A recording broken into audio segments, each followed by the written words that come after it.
Hello Sunday people, I hope you're all good out there. I know that things are getting crazy, we are getting close to Christmas, but this week in the kitchen we are going to learn how to make proper restaurant style beef stock gravy jus. It's a very long process, and if you want to make more than 500 mils of it, then you're going to need quite a large pot. But having said that, I'm going to show you how we used to make it in the restaurants, and you can learn how to make this absolutely delicious, rich, wonderful beef gravy. And what's great about this, you can make it now, put it in the freezer, take it out when you need it for your Christmas. So come with me and I'm going to show you how to make restaurant style beef stock gravy. Okay, gravy. When they make it in the restaurants, you know, we're going to be making this like 25 times this amount of stuff. But we're going to put the same principles in and we're going to make it at home. And what you will see is why when you ask waiters in a nice restaurant, can I have some more gravy? They're always like, ooh, I don't know about that. I'm going to have to go ask the kitchen. It takes a lot to get not much. But the result is amazing. It's super rich. It's just like decadent. It coats your mouth. It's like thick and unctuous. You know, it doesn't really take too many things. It's just a very long process because you want to get absolutely every single piece of, you know, flavor and gelatin and all them things out of your bones. What I've got here is my beef bones, and I actually had a chicken bone. You know, doesn't really matter. I'm just going to add it in. It seems silly because I butchered a chicken to waste it, and I can actually use it to make a stock. And then I've got like a whole really good handful of some rosemary and some thyme. I've got 2 carrots, an onion, and some tomato paste. Now, of course, what would be amazing? Yes, if you had a leek. Yes, if you had some celery. You know, all them extra kind of mirepoix vegetables that go into the base of many things would be great. But not necessary. You know, they obviously just add a little bit of extra kind of veggie flavor, but it's not the end of the world. It's not like they are super important to the sort of overall flavor. It's just a great addition if you have it. You could also put in this some red wine. Again, I don't have any. Maybe, you know, someone in your household is alcohol intolerant. So no need to put it in. If you don't have it and you don't want to, you don't need to. As it's coming up to Christmas time, what you can do as well with this gravy, make it early, get it in the freezer, and then it's done. You just got to take it out and warm it up, and then add all your extra meat juices to it and like all them extra flavor things that you're going to be like cooking. But having the stock base ready to go so you can add it to your, you know, your browning in the pan. Fabulous. So what we're going to do first is roast these bones, and I mean, we want to roast the living daylights out of them. We want them to be really quite dark. So I'm going to put them in the air fryer. I'm going to roast them in there. We're going to turn them around. I'm probably going to do it for like 35 minutes. Of course, you can do it in the oven as well. Turn your oven on, hot. We're going hot, hot, hot. So, you know, like at 220, something like that. We want to get serious caramelization on the outside of all of these bones, because that is where the depth and the richness of flavor comes from. But obviously though, we don't want to burn them. And then all we have to do is with these things, oh, I forgot some garlic. Let me get some. And 1 garlic. I only had a tiny one, but again, it doesn't really matter. This is just like, you want to make this really deep, rich base. And then what we're going to do with these is we're going to, in a pan, or you could actually even add them to the air fryer halfway through. But again, we want to add really, really great color. And also we're going to add in some tomato paste so that this can then be cooked out in that oil. We're going to add, you know, all these things into the pan, cook it all out, and then it just gets cooked on the stove for as physically long as you can put it on. Obviously you have to keep an eye on it. The water reduces, you add a little bit more. But I'm actually going to do the process of the real intense cooking to really get all the flavor out them bones in the pressure cooker. So if you've got a pressure cooker, great. But if not, you just do it on the stove and you literally just cook and cook and cook and cook and cook, and then you strain it out and you reduce it, and we're going to have this lovely stock. So we'll get this on and get into making gravy. Here they are, halfway through. I'm turning them round to make sure that every side of this bone gets really great color on it. Okay, so that is the bones. They have had 40 minutes cooking. And you saw there halfway through, I turned them round. I turned them round and made sure that there was colour every single side. Now, what is quite good about roasting these in the air fryer is obviously you have often your little base bits. So what you can then do is pour,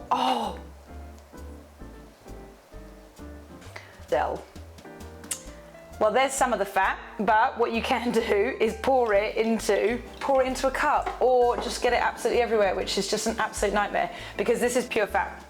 But what it's great for is roasting your potatoes. So you get to use your beef fat that you've roasted off from your beef bones and cook your potatoes in it. So let me just try and clear this up and we'll get back to it in a second. Okay, so there are the bones all roasted. Like I said, super dark, really caramelized. You want all that flavor to come out of them. And then I roasted the veg in the pan. You want to get good color on it. We're going to add about a tablespoon of tomato paste, cook that out, add in our herbs, cook that out. And then I deglazed the pan with some chicken stock that I had, because we will add some chicken stock to this. Now, of course, you can kind of use whatever, but I mean, in the restaurant, you'd often use just water to make this. We're making the beef stock, and we're also making what's going to become like the rich gravy part. So the other thing that I do like to do is, obviously in here, there's loads of like good flavor. So I actually am just going to add a little bit of water to the bottom of the air fryer, just to kind of get all them last little bits out, and we're going to pour it into a pot. But what we need to do before this all goes into the pressure cooker to cook is quickly get rid of any more impurities from this. So these guys are going to go into that pan, and then we're just going to cover them, and we're going to boil them on, and we're going to put them on the stove, bring them up to the boil, and then we're going to skim off all them extra bits of scum. That's what we used to call it, skim the scum. But we used to skim it all off the top. And then what we're left with is a more pure stock that doesn't have lots of fat in it, because the fat, if that boils, becomes cloudy and it kind of ruins your stock. We want to make a nice clear, what will end up being gravy. So we'll get this onto the stove. I'm going to cover it in water, and I'll show you the next little bit. What would also be amazing to put into this beef stock to make this sauce would be something like pig's trotters, because they are super gelatinous, which will make the sauce thicker again at the end. But you can't always get hold of them, you know, unless you've got a butcher nearby. You might not be able to get them in the supermarket. I mean, some you will. You know, you could use something else, maybe some like, you know, I have that chicken frame, maybe like some chicken feet or something like that. But you know, this is still going to make something really delicious, and this is in the same style which we would do when, you know, when I worked in restaurants. So this is all the same practical things that we use, but I'm just making it hopefully a little bit more accessible for you. So the beef stock has been gently boiling for about an hour, and now I'm just going to put it all into the pressure cooker. This is to save you, the home cook, time. You're still going to get a fabulous result. You know, this, if we were making it in a restaurant, would be cooking for 12, 14, 16, 18 hours. But you don't always have time to do that when you're, you know, running around, looking after people, making dinners, whatever it might be. So this is a great way to be able to do it in the pressure cooker. But if you weren't going to do it in the pressure cooker, what I would do now to this stock that's been boiling already is we'd add in this. So this is going to go in, cook in that, and then we're just going to continue to skim. We're going to continue to skim, and essentially we're going to reduce this at least by half. But we're going to put this all together, so I'm going to add in all my cooked veg that I sauteed off with the tomato paste, and then that chicken stock that was in there. So we'll add all of that in, and even this alone. Oh, it's funny how smells and memories. This smell of this, oh my god, it just makes me think of every single restaurant I've ever worked in, because that is the smell that you either walk into first thing in the morning, or is like happening all the time. That smell is just, it's lovely. It's like the herbs and just everything. It's great. And then into here we're just going to add this stock, but you know, I'm obviously, you be gentle, take your bones out first, sit them in the bottom instead of trying to pour it all in there, and then that just goes in. I'm going to put it in for as long as possible in the pressure cooker. You know, we're probably going to go, I'm going to go maybe 3 hours. So that would be the equivalent to maybe kind of 6. And then, yeah, we'll come back to it and we'll strain it off, reduce it a little bit more, and we're going to have the most incredible gravy. It isn't very complicated, it's just time. So I'm going to get this guy on and, you know, I'll be back in a few hours. So we'll see you then. So I took the stock out of the pressure cooker and returned it to the pan, and we continued to cook it down for another 2.5 hours. And then I poured it into a smaller pan, and as you can see here, I've sat it on the side of the gas burner because you want it to slowly tick over in one corner so that all the fat moves to one side, which you can see here, and then you just continually skim it off. And then we have finally come to almost the end, but I mean, this in a restaurant, you'd probably still take it even further because this actually isn't as dark, nearly as dark as it would be in a restaurant, but it's certainly as unctuous as it would be. So just think about the amount of stock that we had when we started. There was probably about 6 litres of liquid there, and this is what we are left with.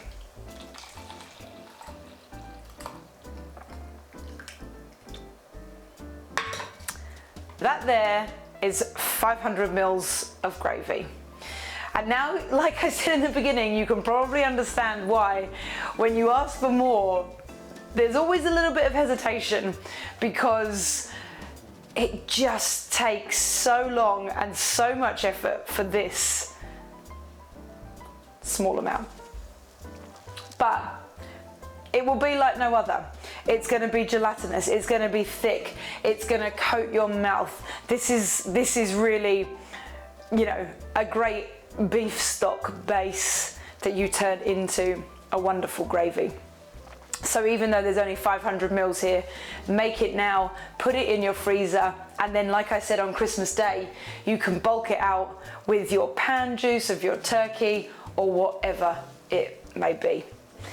And that there is how they make gravy in restaurants. We'll give it a little taste.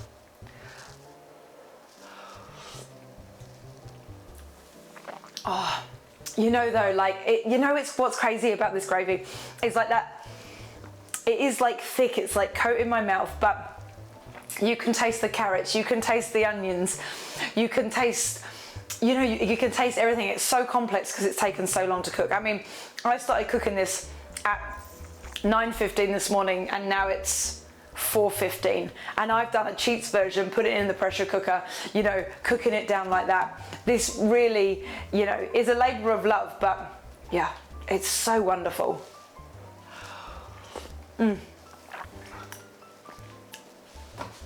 So if you want to make some delicious gravy for your Christmas dinner, then that is how you do it.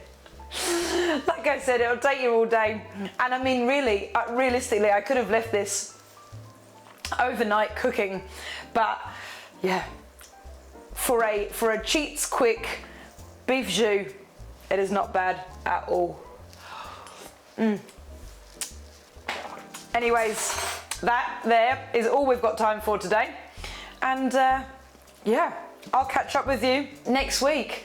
If you've enjoyed this recipe slash, you know, glimpse into restaurant life, then give me a subscribe and you'll never miss out on any of these again. Next week's our last Christmas special. We're going to be doing something fantastic and you don't want to miss out on it. So hit that subscribe button, and then that way you can keep up with me in the Dishes with Del kitchen. So I will see you all next week. Thank you for tuning in, and yeah, go make yourself some banging beef stock to add to your roast dinner or to your Christmas dinner or to whatever special day of the week dinner it is, and impress everyone with this complex, deep, rich gravy. I'll see you guys later. Bye.